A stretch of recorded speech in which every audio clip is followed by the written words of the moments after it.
He came to find a sister, but found an enemy instead. When Ezra Cross, the cold and possessive heir to the Cross family, arrives at the orphanage, he expects to adopt a sister. What he doesn't know is that he's about to meet me, Lila Bryant. I'm not the meek, obedient girl he's expecting. I've got my own plans, and I'm determined to rewrite my fate. What was supposed to be a simple adoption quickly turns into a battle of wills, as I refuse to be controlled by him. Will I become just another pawn in his game, or will I finally break free from the chains of destiny? Watch as everything changes in a single encounter, and the fight for my freedom begins. Before we continue, please like and subscribe. Act 1. Transmigration and the setup. 1 minute. I'm sprawled on my couch, the familiar hum of my TV filling the room as I snack on chips, and get lost in the latest drama, and the next, everything changes. There's no warning, no sudden flash of light or mystical sound effect, just nothing. Then, I'm awake. The room around me is unfamiliar, too grand, too old-fashioned, and definitely too opulent for my taste. My heart races as I blink, struggling to process what just happened. I shoot up from the bed, my mind frantically piecing together the situation. I touch my face, and that's when the panic hits. It's not my face. It's smooth, young, almost unnervingly perfect. I rush to a mirror, my breath quickening. Who am I? I'm staring at a woman I don't recognize. Brown eyes, my eyes, but with a strange depth. A face so delicate it could belong to a porcelain doll. Soft brown hair cascading over my shoulders like a painting. This wasn't me. I should have screamed. I should have panicked. But something else came instead, a name, floating through my mind like a chilling whisper. Lila Bryant. It's a name that strikes fear into my heart, a name from a novel I read years ago. The Thorn of the Cross. A tragedy wrapped in manipulation, obsession, and control. A story where Lila Bryant is the victim, the pawn caught in the suffocating grip of Ezra Cross, the brooding male lead, and Naomi Wells, his ambitious rival. I stumble back, my breath caught in my throat. No. This can't be real. I can't be here. I can't be her. Lila Bryant is destined for nothing but heartache, abuse, and a life manipulated by those around her. I remember the scenes clearly, how Ezra would watch her with that cold, possessive gaze, always holding her too tightly, always controlling her, and Naomi, sweet, scheming Naomi, with her endless ambition to secure her place in the Cross family, even if it meant destroying Celia. This is a nightmare, a tragic nightmare. But before I can sink into despair, a voice, cool, detached, and annoyingly mechanical, breaks the silence in my head. Welcome, host. You have been selected to rewrite the narrative. Failure to comply with the missions will result in consequences. A system? Really? Of course this would happen. I've been transported into a tragic, manipulative story, and now some AI is telling me I have a mission to fulfill? What's next? A glowing sword and a quest to slay dragons? But there's no time to argue with a disembodied voice. I push past the dizziness of it all, gathering what little sense I have left. The rules are clear, even if they're vague on the specifics. Survive. My first mission, it seems, is to make sure I live long enough to escape my predetermined fate. I don't even have the luxury of taking a deep breath before the first pivotal event unfolds. Exactly as I remember it. The orphanage. The arrival of Ezra Cross. A tall, dark figure with an aura of power that could choke the air from your lungs. Brooding. Unnervingly handsome. His cold eyes sweep the room, as if searching for something, someone. And then, my name is called. No. No, no, no. I freeze. My body moves on instinct, a sudden need to hide, to avoid being seen by him. I slip into the shadows, desperate for some kind of escape, any way to avoid the inevitable. I can't be this girl. I can't be Celia. But the system, that insufferable voice, chimes in again, like a cruel reminder. Deviation from the plot detected. Penalty 10% mission failure rate. The penalty? What? What happens if I fail? I push the thought aside and retreat further into the corner, my heart pounding. I can't be her. Not this. I can't endure the same fate. But as much as I try to resist, the pull of the original story is too strong. I hear the sound of footsteps. Heavy? Measured. Like the weight of fate itself. Then he appears, Ezra Cross, towering in the doorway of the orphanage. His gaze sweeps the room, his dark eyes landing on me. There's a flicker of recognition in his gaze, but it's not the kind of recognition you'd expect from a brother meeting his adopted sibling. No, this is something else. Something more possessive. His eyes narrow as if he's found exactly what he's looking for. And my heart skips a beat. No. Not this. Not him. But then, the system speaks again, its voice laced with cold finality. Mission objective, complete. You are selected by Ezra Cross. Proceed with the plot. My breath catches in my throat as I realize it's too late. The moment the words leave my lips, Ezra takes a step toward me, his presence suffocating, demanding, and as inescapable as the story itself. I don't have a choice anymore. There's no running from this. No turning back. He's chosen me. Act 2, Life in the Cross household. The Cross mansion is vast, like a prison dressed in gold. It's suffocating. I can already feel the pressure to be perfect, to conform to the role of Lila Bryant, the meek and obedient sister. But I don't want to be her. I don't want to be anyone's pawn. I can't let my new reality follow the script. So, I keep up the facade of being the perfect daughter. But underneath, I'm constantly looking for ways to outsmart the system and, most importantly, Ezra. Ezra's presence is overpowering. His cold eyes follow me with unnerving precision. There's always an intensity in his gaze, something possessive and predatory. As the days go by, I realize just how much power he holds over this entire family. He doesn't just control the family business, he controls the lives of everyone around him. His obsession with me begins to grow, and I feel his suffocating grip tightening. Celia, he says one day, his voice low, almost too quiet, what's going on with you? You've been acting different lately. His eyes are sharp, searching for the truth. He's testing me, and I can't afford to slip up. I force a smile, the kind I've perfected over the years. I'm just adjusting. New surroundings, new family? It's a lot to take in. He doesn't look convinced. His suspicion only deepens. But what Ezra doesn't know is that I'm working behind the scenes. The system keeps me busy with missions, tasks like winning Mrs. Cross's favor and maintaining the appearance of the perfect, obedient daughter. But I've learned how to twist the system's demands to my advantage. I make small changes, subtle rebellions that the system can't account for. Every move I make is calculated, knowing that one wrong step could be my undoing.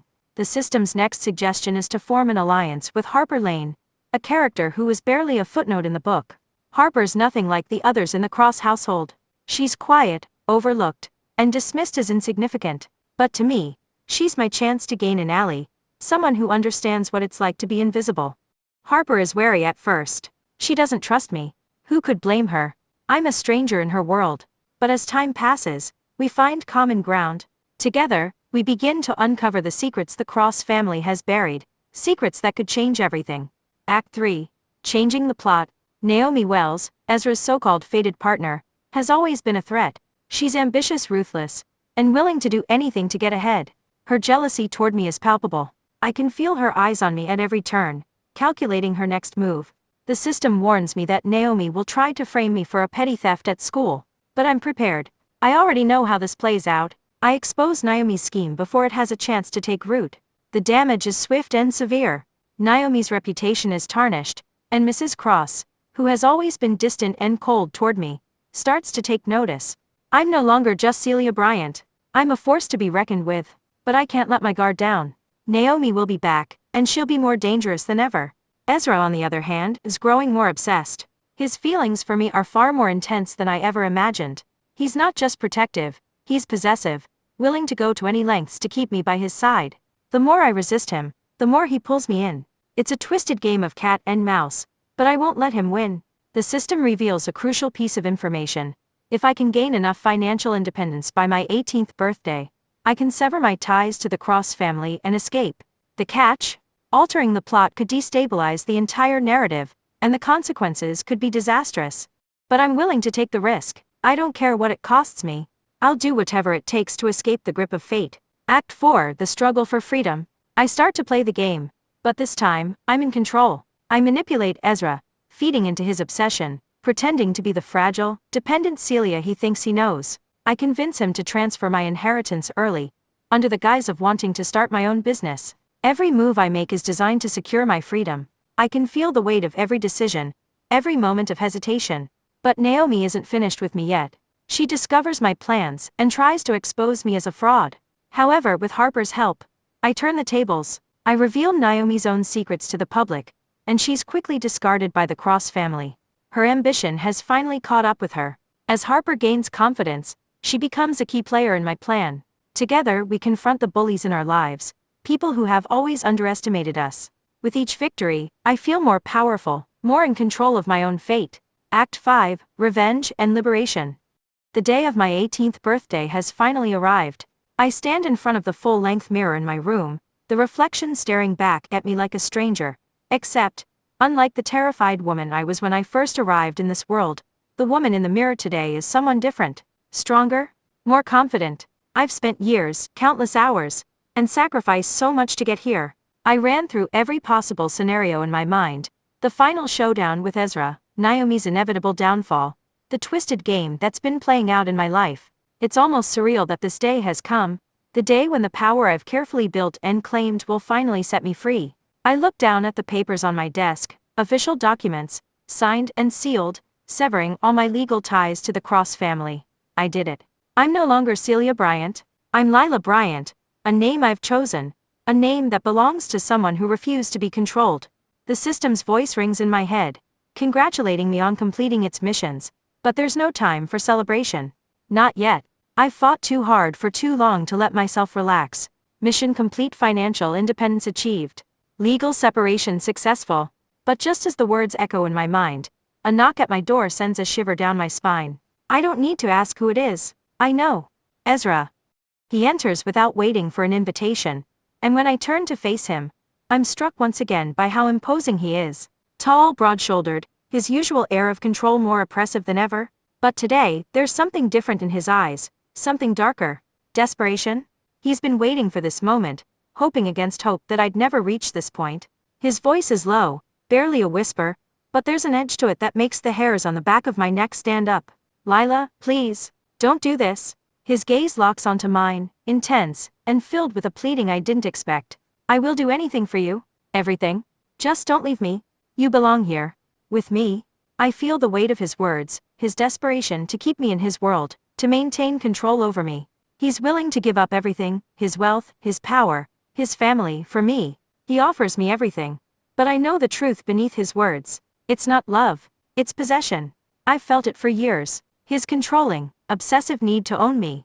To make me his. His every move has been designed to make sure I'm never free, never able to escape his grip. And now, as I stand on the precipice of my liberation, he's offering me his everything, but only on his terms. I swallow the bitter taste of his words. His control was never about affection, it was always about domination. And I refuse to be his puppet any longer. I won't be your possession, Ezra. My voice is steady, but beneath it, there's a cold fury that I've cultivated over the years. I take a step back, the distance between us growing. I'm not yours to keep. He flinches, his jaw tightening as if my rejection physically wounds him. He takes a step toward me, his eyes desperate now. And for the first time in years, I see him as he truly is, broken. A man who has built his entire life around power, control, and the illusion of ownership. But underneath that is a man who cannot handle losing control. His voice cracks, and the words spill out, raw and unfiltered. You think you can leave me? You think you can just walk away from everything we've been through? From me? But I see it now. The cracks in the armor. I see the guilt, the regret, the recognition that, without me, he's nothing. I take a deep breath and shake my head. I'm done. You never gave me a choice, Ezra. You never let me have a choice. My voice hardens. But I'm not yours to control anymore. You can't hold me hostage in your world of twisted games and manipulation. The finality in my words hangs heavy between us, and for the first time, I see him falter. Ezra Cross, the man who never lost, the man who controlled everything and everyone, is unraveling. His whole world, his power, his family, his very identity, was built around the idea of possessing me. And now, as I walk away, it's all slipping through his fingers. I turn my back on him, walking toward the door. His voice, filled with desperate urgency, calls after me, but I don't look back. Lila, please. His tone is no longer the authoritative voice of the man who once ruled me. It's broken. I can't lose you. I can't. But I've already made my decision. I've already chosen my freedom. I step outside, leaving behind the Cross family, leaving behind Ezra. And I don't look back. Naomi Wells doesn't stand a chance. The moment she tries to move against me, I've already set my plan into motion. I've played my part. Now, it's time for her to face the consequences of her own schemes. She tried to bring me down, to destroy everything I've worked for. But Naomi's downfall is swift. In her desperation to regain her position in the Cross family, she makes one fatal mistake. She underestimates me. She doesn't realize that I'm not the same woman I was when she first tried to tear me apart. In the end, Naomi is exposed for the lies she's been spreading, her manipulations, her hidden agendas, her cold ambition. The Cross family turns their back on her, and she's left with nothing. It's a beautiful, poetic kind of justice. Naomi loses everything. Her reputation is shattered, and she's cast aside like a broken doll. The very thing she sought for herself, control, power, influence, slips away, leaving her hollow. And as for Ezra, well, his descent is even more tragic. Consumed by guilt, regret, and the realization that he's lost me for good, he becomes a shadow of the man he once was. The Cross Empire crumbles around him, his family no longer willing to tolerate his obsession. He loses the very power he thought he could never live without. His guilt eats away at him. But it's too late to fix the damage he's done, not to me, and not to himself. I've watched him fall. And though a part of me once thought that he might be the one to save me, I now know the truth. There was never any saving Ezra Cross. He was a man lost to his own desires, and now, with nothing left to anchor him, he fades into the darkness. For me, I've already won. I've built a new life from the ashes of the past. The Cross family is no longer my cage. I am free, and as I stand in the sunlight, feeling the weight of my newfound independence, I can't help but smile. I've rewritten my story, and no one, not even Ezra, will ever have the power to control me again. Act 6. Closure and escape. The silence that follows the system's final words feels like an eternity. My heart thumps in my chest, the weight of its question pressing down on me. Mission complete. You have rewritten the narrative. The choice is now yours. Will you return to your world, or will you stay in this rewritten reality? I close my eyes, the memories flashing before me like a series of snapshots, the pain, the manipulation, the years I spent trapped in the story's grip. But then, the moments that followed, the triumphs, the rebellion, the friendships, and above all, the freedom I've finally earned. I could return to the life I once had, but that person, that version of me, wasn't me anymore. That life no longer feels real. The life I've created here, in this world I forged with my own hands, is my true home. I have no desire to go back to a place where I was just another face in the crowd, a victim of circumstances. No, this is where I belong. I take a deep breath, steadying myself. I choose to stay. The words hang in the air, final and resolute, like a declaration to the universe. And as I speak them, a new chapter begins. With Harper by my side, I stand taller, stronger, and more determined than ever before. We build our business from the ground up, piece by piece, turning our dreams into something real. The Cross family's empire is just a distant memory now, its shadow long since erased by the light of our own success. We carve out our own place in a world that no longer defines us by the constraints of fate. Our fate is ours to write. We work tirelessly, but every moment feels like a victory. Because for the first time in my life, I'm the one in control. The weight of my past, gone. The shackles of my former life, shattered. And as I stand in the heart of the business we've built, the world around me suddenly feels limitless. The horizon stretches before us, vast and open, with endless possibilities waiting to be seized. I turn to Harper, a smile tugging at my lips. We did it, I say. And she grins, her eyes sparkling with pride. We did. And we're not stopping now. In that moment it hits me like a wave. I've rewritten my story, and there's no going back. I'm no longer just surviving the plot, in the one writing it. This is the life I've chosen, the life I've earned, and no one, not even the forces that once sought to control me, can take it away. And as the sun sets over the city we've built, I know that this is just the beginning. The world is ours for the taking, and there's nothing left to hold us back. For the first time in my life, I'm truly free. But freedom, well, it's an intoxicating thing. And as the night falls and the stars shine above, I can't help but wonder, what comes next? The story has only just begun.